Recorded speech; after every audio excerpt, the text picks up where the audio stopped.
Hello there, welcome to a new series that I'm simply going to call Retro Readings, where I just read excerpts of old books. And today's book is The Internet, The Rough Guide 2000 by Angus J. and this was issued by Lloyds TSB, the well-known British bank, to its customers to get them accustomed to the wonderful world of the Internet. I'm going to be reading this excerpt on Usenet News Groups. So, let's begin. The Internet is a great place to catch up on the latest bulletins, health warnings, celebrity gossip, sports results, TV listings, film reviews, and all that stuff commonly called news. You can even have it delivered by email, like a virtual newspaper run. But don't be confused, that's not what's called news on the Internet. In NetSpeak, if you're downloading news, you're retrieving messages posted to Usenet discussion groups, and these can make the regular news look positively out of touch. Usenet is where the net community meets to kick around ideas about every subject imaginable. It consists of over 60,000 news groups, each dedicated to a single theme. Whether you're into baseball, bebop, Buddhism, or brewing beer, there's sure to be a news group chewing over the issues closest to your heart. With an internet population of over 150 million, you may get access to the world experts and loonies in the field. Want to know the recipe for large surprise? Who sells Mach 3 blades in Kabul? Or where to sell that unexploded landmine in your garden? Easy. Just find the right news group, post your query, and wait for the results.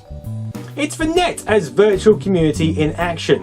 Fun, heartwarming, contentious, unpredictable, and ultimately useful. And after email, arguably the internet's most valuable resource, there's a selection of popular and interesting news groups in our guide to news groups. See page 398. We won't do that right now. This chapter covers the basics of how to jump in and join in. How it works. A Usenet news group is a bit like public notice boards on the internet.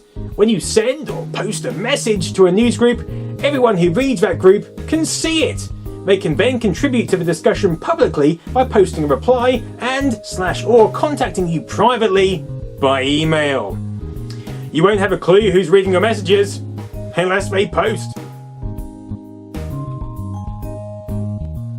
What you'll need. Most access providers maintain a news server.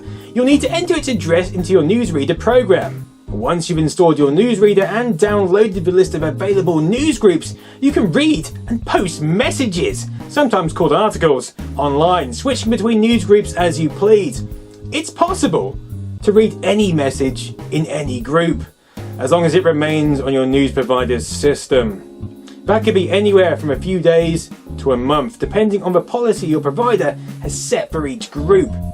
If you're on a very tight budget or live in a remote area without full internet access, it's also possible to access Usenet through a BBS bulletin board or a shell account.